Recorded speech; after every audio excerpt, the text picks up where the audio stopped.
Saya pernah jatuh 23 ke belakang itu dari tangga, Oh, tapi dari tangga. posisi duduk. Nah, di situ belum kerasa banget, cuman 23 tahun kemudian baru kerasa gitu. Baru terasa. Heeh, duduk salah, berdiri salah. Nah, kalau terapi sejenis ibu ini ada penanganan khusus atau bagaimana?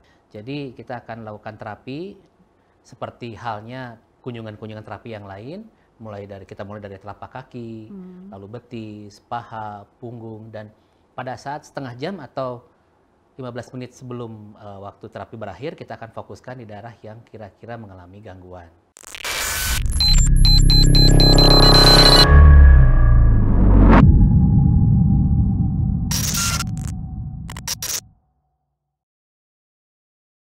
Apa kabar sahabat dunia sehat alat terapi gelinding hangat ATFG 8? Jumpa lagi pada channel ATFG 8 TV. Tentu untuk membahas kisah nyata berbagai macam keluhan gangguan kesehatan yang dialami oleh satu penderita. Yang menarik kita bahas kali ini, dengan kesabaran dan ketekunan terapi di ATFG 8, alhamdulillah gangguan kesehatan sakit tulang punggung sampai bengkok, sulit bernapas dan urat saraf terjepit yang dialami hampir 23 tahun dapat disembuhkan. Nah, bagaimana kisahnya? Kesabaran dia dalam menghadapi gangguan kesehatan tersebut. Telah hadir bersama kita narasumber Ibu Neng Masito. Apa kabar Bu Neng? Baik, Sekarang usia berapa Bu?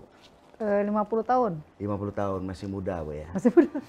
Dan tentu kita juga akan menghadirkan narasumber ahli terapi ATFG 8, Yem Sindu Angga Brata. Apa kabar Mas Sindu? Alhamdulillah kabar baik. Kabar baik ya, menarik ya. Itu Insya Allah, ya. semakin subur Mas. Alhamdulillah Ya, ya. harusnya gimana kan Bu kalau keriting lurus itu? Dibonding. Di bonding gitu biar cocok ya. Aduh. Oke Bu Neng, ini menarik Bu ya.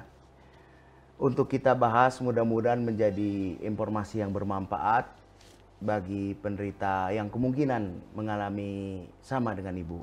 Pertanyaannya Bu, sejak kapan Ibu mulai gangguan kesehatan ini? 23 tahun ke belakang. Itu ceritanya bagaimana Bu? Saya pernah jatuh 23 ke belakang itu dari tangga, Oh, dari tapi posisi tangga. duduk. Terus? Nah, di situ belum kerasa banget, cuman 23 tahun kemudian baru kerasa gitu. Baru terasa. Heeh, duduk salah, berdiri salah. Aktivitas semua terganggu Heeh, ya. iya. Terutama ngurus rumah tangga. Iya. Ibu tahu saraf terjepit dengan tulang bengkok itu dari mana Bu? Saya ke rumah sakit di Oh, di ronsen. ronsen ya. Bahkan dengar-dengar Ibu juga udah berbagai macam melakukan Terapi, fisioterapi ya. Terus sesak napas juga Bu ya? Iya. Kok bisa ya? Mungkin ini apa namanya ada urat yang kejepit, tapi kayak rambut gitu. Nah, masalahnya cuma di situ sih. Situ Kayak, ya? Nah, sekarang kita kembali ke Mas Sindu nih sebagai pakar terapi ATFG 8. Ini banyak yang perlu kita tanyakan Mas Sindu. Ibu ini kan jenis gangguan sakit tulang sampai bengkok, Ya. sulit bernapas dan urat saraf kejepit.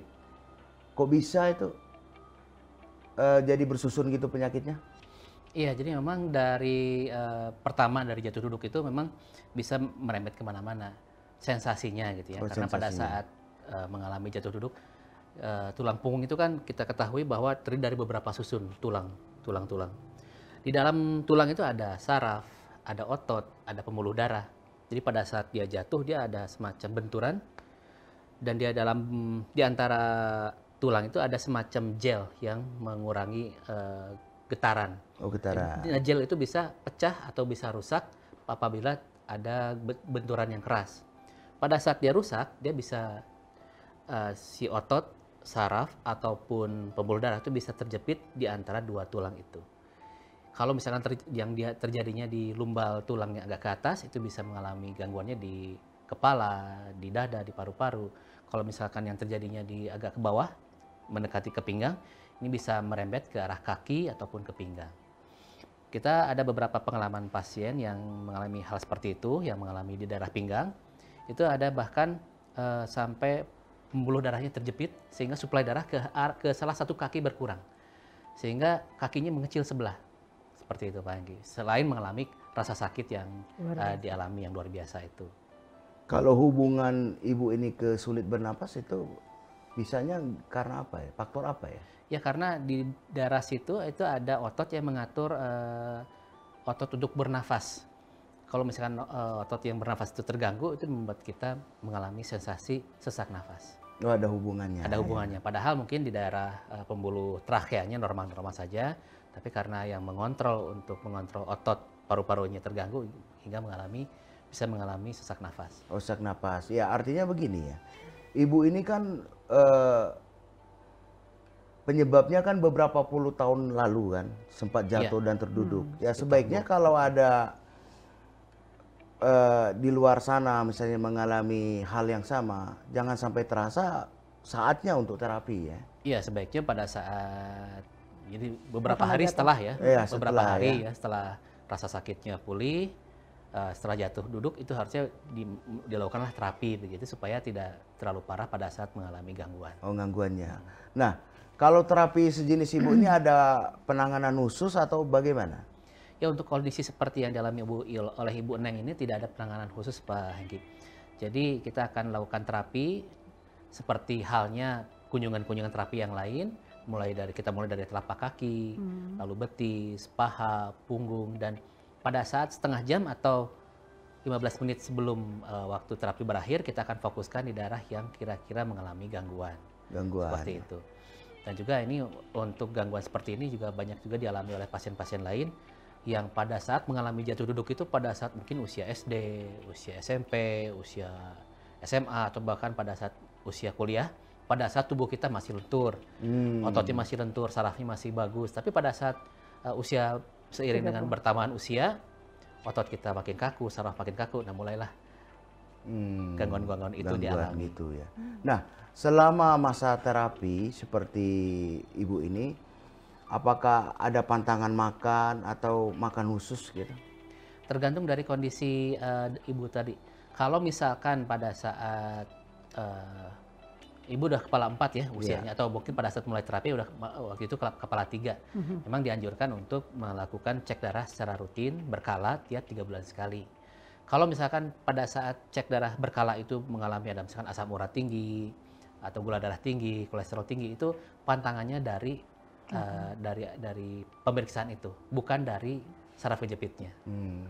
Terus tetap juga dianjurkan mengkonsumsi pepaya mengkal ya? Betul. Dengan meminum air hangat? Betul. Itu untuk semua jenis keluhan yang diterapi di ATF8, baik itu cuma satu jenis ataupun banyak jenis sekalipun, kita menganjurkan mengkonsumsi pepaya mengkal, minum air hangat, mandi air hangat, serta menjaga pola makan. Itu aturan makannya gimana? Pepaya mengkal apa tiap hari atau sehari 2 kali atau gimana? Iya, itu setiap hari. Setiap hari kalau bisa diusahakan dikonsumsi sebelum mengkonsumsi makan biasa sekitar 200 gram sebelum makan. Lalu setengah jam kemudian baru mengkonsumsi makan biasa. Itu setelah dikupas tidak boleh dicuci ya? Iya betul, karena yang kita inginkan supaya kan pada saat sudah dikupas ada getahnya sedikit. Nah, kita ingin supaya getah juga ikut terkonsumsi. Kalau misalkan habis dikupas lalu dicuci, itu biasanya ya getahnya habis tercuci juga. Iya. Terus bagi yang tidak kuat lagi mengunyah, itu bisa di blender ya? Boleh di blender. Apa boleh dicampur dengan sirup atau apa gitu? Oh, sebaiknya jangan lah. Jangan ya? Kalau mungkin ingin menambah rasa biar lebih nikmat ya tambah sedikit gula boleh, tapi jangan terlalu banyak ya. Apalagi mereka yang punya keluhan diabetes atau gula darah tinggi mungkin tidak baik untuk ditambah gula pasir. Sebaiknya polos-polos saja itu lebih polos-polos saja. Nah, kita kembali lagi ke Bu Neng ya. Mudah-mudahan informasi ini sangat bermanfaat bagi penderita yang sejenis. Mungkin dia menganggap di ATFG ini mahal atau sakit atau bagaimana. Mungkin Ibu bisa memberikan satu pengalaman, Bu. Sakitnya Bu terapi? Oh, sakit terapi. Ya awalnya kan di terapi itu selama 1 jam ya. Nah nanti setelah terapi itu terasa banget selama 3 hari sakit semua badannya. Jadi peredaran darahnya itu jadi mau normal lagi. Terus ada biru-biru kayak gitu. Selanjutnya itu hilang sendiri. Hilang sendiri selama 3 hari. Bu, dari pengalaman Ibu ini sudah normal ya, sudah sehat. Tentu ada hal-hal sebagai motivasi berbagi pengalaman kepada pihak-pihak mungkin yang mengalami gangguan kesehatan sama. Kira-kira apa, Bu? Ya maksudnya kalau misalnya kalau terjadi seperti itu jangan nunggu sampai parah gitu. Jadi harus langsung ditindak di terapi. Gitu. Karena terasanya nanti, Bu ya. Jadi nggak langsung waktu itu, nanti puluhan tahun kemudian terasanya. Baru terasa. Tapi kalau misalnya ditindak lebih awal, nanti sakitnya nggak terlalu parah gitu loh. Ibu merasa mahal nggak terapi di sini? Enggak sih. Cukup Relatif, murah ya. Relatif. Apalagi terapi di ATFG 8 itu tidak perlu tambahan biaya obat tanpa jamu gitu. Cuman pakai pepaya mengkal sama air hangat. Dan itu bebas beli di mana aja, ya, tidak harus dari sini. Boleh. Demikianlah perbincangan kita kali ini. Mudah-mudahan memberikan satu informasi yang bermanfaat. Satu lagi yang perlu saya tekankan, terapi di ATFG 8 untuk berbagai macam gangguan kesehatan yang dialami satu pasien tidak perlu dibayar satu jenis macam-macam jenis gangguan. Dengan satu kali terapi berlaku secara all in one. Dan yang lebih menarik lagi, ATFG 8 ini adalah terapi gelinding hangat kesehatan yang telah memiliki paten teknologi ATFG 8 satu-satunya di dunia. Saya Hengki Solen MZ bersama Ibu Neng Masito dan Yem Sindu Angga Brata mengucapkan terima kasih.